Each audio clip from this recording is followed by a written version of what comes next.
ପିଲାମାନେ ତୁମେ ଭଲ ଅଛ? ହଁ, ତୁମେ ନିଶ୍ଚୟ ଭଲ ଥିବ। ମୁଁ ଧନେଶ୍ୱର ମଙ୍ଗରାଜ ତୁମମାନଙ୍କୁ ଆଜିର ପାଠପଢ଼ା କାର୍ଯ୍ୟକ୍ରମକୁ ସ୍ୱାଗତ କରୁଛି। ପିଲାମାନେ, ଆଜି ଆମେ ଦ୍ୱିତୀୟ ଶ୍ରେଣୀର ବିଷୟ ଭାଷା ପ୍ରସଙ୍ଗ ହୋଲିର ମଜା ପାଠ 2 ଭାଗ 1କୁ ପଢ଼ିବା। ତୁମେମାନେ ହୋଲି ତ ନିଶ୍ଚୟ ଏବେ ଖେଳିଥିବ। ହୋଲିରେ ତୁମେ ସାଙ୍ଗସାଥୀମାନଙ୍କ ସହିତ ବିଭିନ୍ନ ପ୍ରକାର ରଙ୍ଗ ବ୍ୟବହାର କରିଥିବ, ଫଗୁ, ଅବିର ଏଗୁଡ଼ିକ ବ୍ୟବହାର କରି ଖେଳିଥିବ। ଆଜି ଆମେ ସେଇ ହୋଲି ବିଷୟରେ ତୁମ ପାଠ ଯେଉଁ ହୋଲିର ମଜା ପାଠ 2ରେ ପ୍ରଥମ ଭାଗଟିକୁ ଆମେ ଦେଖିବା। ବର୍ତ୍ତମାନ ମୁଁ ସେଇ ଯେଉଁ ହୋଲିର ପାଠଟିକୁ ପଢ଼ୁଛି, ତୁମମାନେ ମନ ଧ୍ୟାନ ଦେଇ ପାଠଟିକୁ ଶୁଣ ଏବଂ ପରବର୍ତ୍ତୀ ସମୟରେ ମୁଁ ତୁମମାନଙ୍କୁ ଏଥିରୁ କିଛି ପ୍ରଶ୍ନ ପଚାରିବି ଏବଂ ଆଲୋଚନା ଆମେ ଏ ଗପ ବିଷୟରେ କରିବା। ଏବେ ତୁମମାନେ ମନ ଧ୍ୟାନ ଦେଇ ଶୁଣ, ମୁଁ ପାଠଟିକୁ ପଢ଼ୁଛି। ଗଙ୍ଗାଧର ବସି ପାଠ ପଢ଼ୁଥାଏ। ବାପା ଅଫିସରୁ ଆସି ପହଞ୍ଚିଲେ। ଗଙ୍ଗାଧର ବାପାଙ୍କ ପାଖକୁ ଦୌଡ଼ିଗଲା ଓ କହିଲା, ବାପା, କାଲି ହୋଲି, ତୁମେ ମୋ ପାଇଁ କ'ଣ ଆଣିଛ? ବାପା କହିଲେ, ଦେଖୁନୁ, ତୋ ପାଇଁ କେତେ ପ୍ରକାରର ରଙ୍ଗ ଆଣିଛି। ଗଙ୍ଗାଧର ଖୁସିରେ ରଙ୍ଗ ପୁଡ଼ିଆକୁ ଗୋଟି ଗୋଟି କରି ଦେଖିଲା। ଗପ କେମିତି ଲାଗିଲା ପିଲାମାନେ? ହଁ, ଭଲ ଲାଗିଲା। ଆଉ ଗପଟି ମନେ ରଖିଲ, ମୁଁ ପଚାରିବି, ଏବେ ତୁମମାନେ ତାର ଉତ୍ତର ଦେବ। କ'ଣ ଗପରୁ ବୁଝିଲ? ମନ ନାହିଁ? ଟିକେ ଟିକେ ବୁଝିଲ? କାହିଁ ତୁମେ ମନ ଧ୍ୟାନ ଦେଇ ଶୁଣୁନ କି? ହଉ, ଏଥର କିନ୍ତୁ ମୁଁ ତ ପଢ଼ୁଛି, ଏଥର ତୁମମାନେ ମନ ଧ୍ୟାନ ଦେଇ ଶୁଣ। ଗଙ୍ଗାଧର ବସି ପାଠ ପଢ଼ୁଥାଏ। ବାପା ଅଫିସରୁ ଆସି ପହଞ୍ଚିଲେ। ଗଙ୍ଗାଧର ବାପାଙ୍କ ପାଖକୁ ଦୌଡ଼ିଗଲା ଓ କହିଲା, ବାପା, କାଲି ହୋଲି, ତୁମେ ମୋ ପାଇଁ କ'ଣ ଆଣିଛ? ବାପା କହିଲେ, ଦେଖୁନୁ, ତୋ ପାଇଁ କେତେ ପ୍ରକାରର ରଙ୍ଗ ଆଣିଛି। ଗଙ୍ଗାଧର ଖୁସିରେ ରଙ୍ଗ ପୁଡ଼ିଆକୁ ଗୋଟି ଗୋଟି କରି ଦେଖିଲା। ଏଥର ବୁଝିଲ? ମନେ ରହିଲା? ହଁ, ଏଥର ତମେମାନେ ଆମେ ଏଇ ଯେଉଁ ଗପ ବିଷୟରେ ଆସ ଚିତ୍ର ମାଧ୍ୟମରେ କିଛି ଆଲୋଚନା କରିବା। ଦେଖ, ଏଠି ଗଙ୍ଗାଧର ବସି କ'ଣ କରୁଛି ନା ପାଠ ପଢ଼ୁଛି। ଗଙ୍ଗାଧର ବସି ପାଠ ପଢ଼ୁଥାଏ। ତା ଘରେ ବସି ଟେବୁଲ ଚେୟାର ପଡ଼ିଛି, ସେଥିରେ ସେ ବସିକିରି ପାଠ ପଢ଼ୁଛି। ତାପରେ ଦେଖ, ଗଙ୍ଗାଧର ବାପା କେମିତି ଅଫିସରୁ ଆସୁଛନ୍ତି, ହାତରେ ତାଙ୍କର ଫାଇଲ ଅଛି, ତାଙ୍କର ବ୍ରିଫକେସ୍ ଅଛି ନା ନାହିଁ? ବାପା ଅଫିସରୁ ଆସି ପହଞ୍ଚିଲେ। କାହାର ବାପା? ନା ଗଙ୍ଗାଧରଙ୍କର ବାପା ଅଫିସରୁ କାମ ସାରି ଘରକୁ ଆସି ପହଞ୍ଚିଲେ।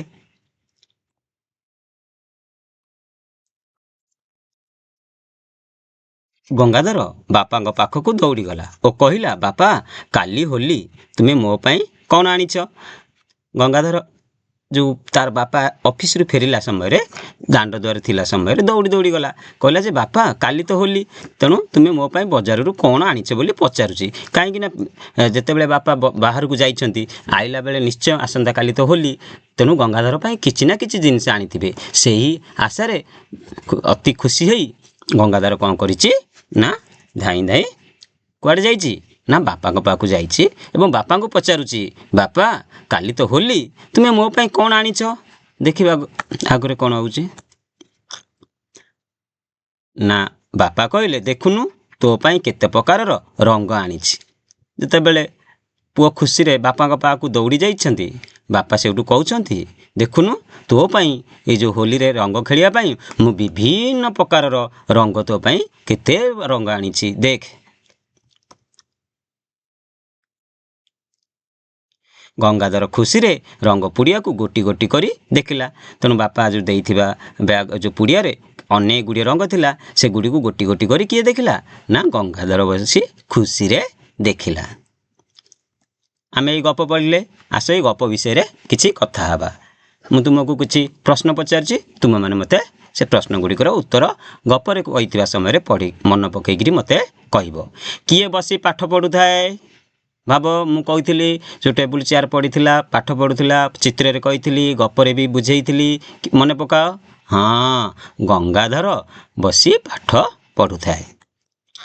ତାପରେ କ'ଣ ଆସୁଛି ଦେଖିବା। କିଏ ଅଫିସରୁ ଆସି ପହଞ୍ଚିଲେ? ମୁଁ କହିଥିଲି ହାତରେ ଫାଇଲ ଆଉ ବ୍ୟାଗ ଧରି ଆସି ପହଞ୍ଚିଲେ। କିଏ ପହଞ୍ଚିଲେ? ମନେ ପକାଅ, ଗପରେ ମୁଁ କିଏ କହିଥିଲି? ହଁ ଠିକ୍ କହିଲ। ବାପା ବାପା ଅଫିସରୁ ଆସିଲେ ପହଞ୍ଚିଲେ। ତାପରେ ଦେଖିବା କ'ଣ ଅଛି ନା ବାପା କେଉଁଠାରୁ ଆସି ପହଞ୍ଚିଲେ? ବାପା ଯେଉଁ ଘରେ ଆସିକି ପହଞ୍ଚିଲେ କେଉଁ ସ୍ଥାନରୁ ଆସି ପହଞ୍ଚିଲେ? ହଁ ଉତ୍ତର ଅଫିସରୁ। ବାପା ତାଙ୍କର ଅଫିସ ଯାଇଥିଲେ ଏବଂ ଅଫିସରୁ ଆସିକି ପହଞ୍ଚିଲେ। ଆମେ ପ୍ରଶ୍ନ ଉତ୍ତର କଥା ହେଲେ ଆଉ ଗୋଟିଏ ପ୍ରଶ୍ନ ଦେଖିବା। ଗଙ୍ଗାଧର ବାପାଙ୍କ ପାଖକୁ ଦୌଡ଼ି ଆସି କ'ଣ କହିଲା? ମନେ ପକାଅ।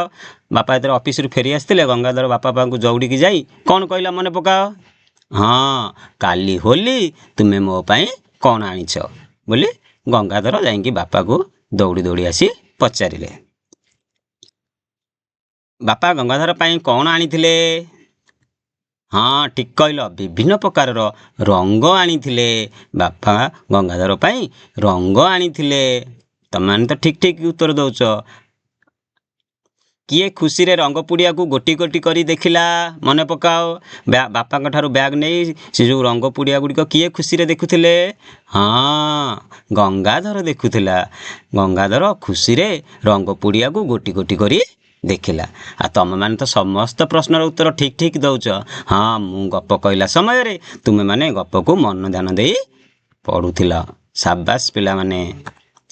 ଆମେ ଆସ ଏବେ କ'ଣ କରିବା ନା ଚିତ୍ର ଦେଖି ତା ନାମ କହିବା। ଏଠି ଗୋଟେ ଦେଖ, ଏ ଦୁଇଟି ପିଲା ତାଙ୍କର ହ୍ୟାଣ୍ଡସେକ୍ କରୁଛନ୍ତି, ଯେଉଁ ହାତ କଳମର୍ଦ୍ଦନ କରୁଛନ୍ତି। ତାହେଲେ ଆଙ୍କୁ କ'ଣ କହିବା ନା ଦୁଇ ଜଣ ଯାକ ପିଲା ସାଙ୍ଗ। କ'ଣ ସାଙ୍ଗ। ଆଉ ଗୋଟେ ଚିତ୍ର ଦେଖ, ଏଇଟା ତୁମେ ନିଶ୍ଚୟ ଦେଖିଥିବ। ପାଣି ଜାଗାରେ ନିଶ୍ଚୟ ଏଇଟାକୁ ତୁମେମାନେ ଦେଖିଥିବ। ନା କ'ଣ ବେଙ୍ଗ। ଏଇଟା ଦେଖିଲ ତମେ ଦେଖିନ? ହଁ ତୁମେ ଦେଖିଛ? ହଁ, ତୁମ ମାମୁଁ ଘରକୁ ଯିବା ସମୟରେ ଦେଖିଲ କି? କେଉଁଠି? ନଈ ପଇଲା, ନଈରେ ପାର ହେବା ପାଇଁ ତୁମେ ଏଠାରେ ବସିଛ। ନା କ'ଣ? ହଁ ତୁମେ ଠିକ୍ କହିଲ, ଡଙ୍ଗା। ନା କ'ଣ ଦେଖ, ଚିତ୍ରଟିକୁ ଦେଖି ମନେ ପକାଅ। ତୁମ ବହିରେ ଆଗରୁ କହିଥିବେ କଙ୍ଗାରୁ। ହଁ ତୁମେମାନେ ଠିକ୍ କହିଲ। ପ୍ରଥମ ଚିତ୍ରରେ ସାଙ୍ଗ, ଦ୍ୱିତୀୟରେ ବେଙ୍ଗ, ତୃତୀୟ ଚିତ୍ରରେ ଡଙ୍ଗା, ଚତୁର୍ଥ ଚିତ୍ରରେ କଙ୍ଗାରୁ। ତୁମମାନେ ସବୁ ଠିକ୍ ଠିକ୍ ପଢ଼ୁଛ। ତାହେଲେ ଆସ ଆମେ ଶବ୍ଦ ପଢ଼ିବା, ଅଙ୍ଗ ଯୁକ୍ତାକ୍ଷରକୁ ଚିହ୍ନିବା। ଦେଖ କ'ଣ ସଙ୍ଗୀତ, ସଙ୍ଗାତ, କରମଙ୍ଗା, କଳିଙ୍ଗ, ମୃଦଙ୍ଗ, ଜଙ୍ଗଲ। ଆମେ କ'ଣ କଲେ ନା ଅନେକ ଗୁଡ଼ିଏ ଯେଉଁ ଶବ୍ଦ ଥିଲା ଶବ୍ଦ ଗୁଡ଼ିକ ପଢ଼ିଲେ। ଏହି ଶବ୍ଦ ପଢ଼ିଲେ କ'ଣ ଅଛି, ଯେଉଁ କଳା ରଙ୍ଗର ଯେଉଁ ଅକ୍ଷର ଗୁଡ଼ିକ ଅଛି ଆମେ ତାକୁ କ'ଣ କହିବା ନା ଅଙ୍ଗ ଯୁକ୍ତାକ୍ଷର। ଦେଖ ସଙ୍ଗୀତ ମଝିରେ କିଏ ଅଛି ନା ଅଙ୍ଗ, ଅଙ୍ଗରେ ଦୀର୍ଘଇକାର ହେଇଛି ଇଙ୍ଗି, ସଙ୍ଗୀତ। ସେମିତି ସଙ୍ଗାତ, ଅଙ୍ଗ ଯେଉଁ କଳା ରଙ୍ଗରକୁ ଯୁକ୍ତାକ୍ଷରକୁ କଳା ରଙ୍ଗ କରାଯାଇଛି। କରମଙ୍ଗା, ଶେଷ ଅକ୍ଷର ଦେଖ ଅଙ୍ଗରେ ଆକାର ଦିଆଯାଇଛି କରମଙ୍ଗା। କଳିଙ୍ଗ, ଦେଖ ଶେଷ ଅକ୍ଷର କ'ଣ ହେଇଛି କଳା ରଙ୍ଗ ଦିଆହେଇଛି, ସେଇଟା ହେଉଛି କ'ଣ ଅଙ୍ଗ। ମୃଦଙ୍ଗ, ଶେଷ ଅକ୍ଷର ଦେଖ କଳା ରଙ୍ଗ ହେଇଛି, ତାକୁ ଆମେ କ'ଣ କହିବା ନା ଅଙ୍ଗ। ଜଙ୍ଗଲ, ଦେଖ ମଝି ଅକ୍ଷର କଳା ରଙ୍ଗ ହେଇଛି, ଏଟାକୁ ଆମେ କ'ଣ କହିବା ଅଙ୍ଗ। ତୁମେମାନେ ଅଙ୍ଗ ଯୁକ୍ତାକ୍ଷରକୁ ଚିହ୍ନିଲ ନା? ହଁ ତୁମେମାନେ ଚିହ୍ନି ପାରିଲ। ଆସ ଆମେ ଯେଉଁ ତିନୋଟି ଘର ଅଛି ସେଇ ତିନୋଟି ଘରୁ ଅକ୍ଷର ନେଇ ଆମେ ଶବ୍ଦ ତିଆରି କରିବା ଏବଂ ସେଗୁଡ଼ିକୁ ପଢ଼ିବା। ଯେମିତି ପ୍ରଥମ ଘରୁ ବ ନେବା, ଦ୍ୱିତୀୟ ଘରୁ ଅଙ୍ଗ ନେବା, ତାପରେ ରା। କ'ଣ ହେବ ଶବ୍ଦ ଗଠନ କରି କୁହ, ପଢ଼। ହଁ ବଙ୍ଗାଳା। ତାପରେ ବା ନେବା, ପ୍ରଥମ ଘରୁ, ଦ୍ୱିତୀୟ ଘରୁ ଅଙ୍ଗ, ତୃତୀୟ ଘରୁ ରା ନେବା, କ'ଣ ହେଲା ବାଙ୍ଗରା। ସେହିପରି ଦେଖ ପ୍ରଥମ ଘରୁ ଲ ନେବା, ଦ୍ୱିତୀୟ ଘରୁ ଅଙ୍ଗ ନେବା, ମୁଁ ତୃତୀୟ ଘରୁ କ'ଣ ନେବା ଳ। ତାହେଲେ ଶବ୍ଦଟି କ'ଣ ହେଲା ତୁମେ କୁହ? ହଁ ଲଙ୍ଗଳ।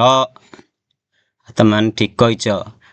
ତାପରେ ଦେଖିବା ସ, ତାପରେ ଅଙ୍ଗ, ତାପରେ ତ। ଏବେ ଶବ୍ଦଟି କ'ଣ ହେବ ନିଜେ ମନେ ପକାଇ କୁହ। ହଁ ତୁମେ କୁହ। ହଁ ତୁମେ ଠିକ୍ କହିଲ। କ'ଣ ହେବ ସଙ୍ଗାତ। ତୁମମାନେ ସବୁ ଏବେ କ'ଣ କଲ ନା ପ୍ରଥମ ଘରୁ, ଦ୍ୱିତୀୟ ଘରୁ ଏବଂ ତୃତୀୟ ଘରୁ ଅକ୍ଷର ଏବଂ ଯୁକ୍ତାକ୍ଷରକୁ ବ୍ୟବହାର କରି ଅନେକ ଗୁଡ଼ିଏ କ'ଣ କଲ ଶବ୍ଦ ଗଠନ କଲ। ଯେମିତି ବଙ୍ଗଳା, ବାଙ୍ଗାରା, ଲଙ୍ଗଳ, ସଙ୍ଗାତ ଶବ୍ଦ ଗୁଡ଼ିକ କ'ଣ କଲ? ତିଆରି କଲ ଏବଂ ଏଗୁଡ଼ିକ ପଢ଼ିଲ। ଏବେ ଆସ ଦେଖିବା ଚିତ୍ର ଦେଖି ରଙ୍ଗର ନାମ କୁହ। ପ୍ରଥମ ଚିତ୍ରଟିଏ ଦେଖ, ତାର କୋଉ ରଙ୍ଗ ନାମ କୁହ, ମନେ ପକାଅ। ହଁ, ନାଲି ରଙ୍ଗ, ନାଲି ରଙ୍ଗ। ଦେଖ ଉପରେ କଳା ରଙ୍ଗ, ହଁ ଠିକ କଳା ରଙ୍ଗ। ତାପରେ ଦେଖ ଏଇ ଯୋଉ ଚିତ୍ରରେ ଆସୁଛି କୋଉ ରଙ୍ଗ? ଧଳା ରଙ୍ଗ। ଏଠି ଏବେ ଦେଖ ଆମର ହଳଦିଆ ରଙ୍ଗ। ତାହେଲେ ପିଲାମାନେ ଆମେ ଗପଟି ପଢ଼ିଲେ ନା ନାହିଁ? এই ଗପରେ ଆମେ ଆଜି କ'ଣ ଶିଖିଲେ? ଆଜି ଆମେ କ'ଣ ଶିଖିଲେ ସେ ବିଷୟରେ ଆଲୋଚନା କରିବା।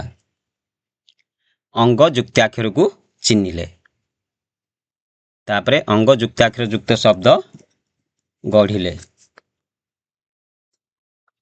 ପ୍ରସଙ୍ଗ ଆଧାରିତ ସରଳ ପ୍ରଶ୍ନର ଉତ୍ତର ଦେଲେ, ପ୍ରସଙ୍ଗର ଉଦ୍ଦେଶ୍ୟ ସମ୍ପର୍କରେ କଥା ହେଲେ ଓ ଆଲୋଚନା କଲେ। ତାପରେ କ'ଣ ହେଇଛି ନା ତୁମ ପାଇଁ କାମ, ତୁମ ପାଇଁ କ'ଣ କ'ଣ କାମ ଆଜି ତୁମେମାନେ ଗପ ପଢ଼ିଲ, ଗପରୁ ଯାଅ ଅକ୍ଷର ଅଙ୍ଗ ଅକ୍ଷର ଚିହ୍ନିଲ ଏବଂ ପଢ଼ିଲ। ଆଜି ଆଉ ତୁମେ ଯେଉଁ ଘରକୁ ଯିବ ତୁମ ପାଇଁ କିଛି କାମ ମୁଁ ଦେଉଛି। କ'ଣ ଦେଉଛି ନା ଗୋଟିଏ ଜଙ୍ଗଲର ଚିତ୍ର ଅଙ୍କନ କରି ଆଣିବ। ଗୋଟେ ଡ୍ରଇଂ ସିଟ୍ ନେବ, ଡ୍ରଇଂ ସିଟ୍ରେ କ'ଣ କରିବ ନା ଗୋଟେ ଜଙ୍ଗଲର ଚିତ୍ର କରିବ ଏବଂ ତା ତଳେ କ'ଣ କରିବ ନା ନାମଟି ଲେଖିବ। କ'ଣ ଲେଖିବ ନା ଜଙ୍ଗଲ। ତେଣୁ ଗୋଟେ ଧଳା କାଗଜ ହେଉ ବା ଡ୍ରଇଂ ସିଟ୍ ହେଉ ତୁମେମାନେ କ'ଣ କରିବ?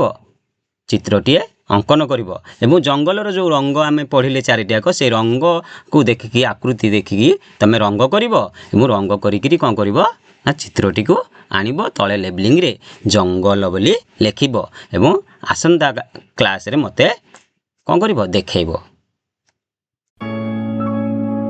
ଖୁସିରେ ଶିଖିବା ସମସ୍ତଙ୍କର ଅଧିକାର। ନମସ୍କାର।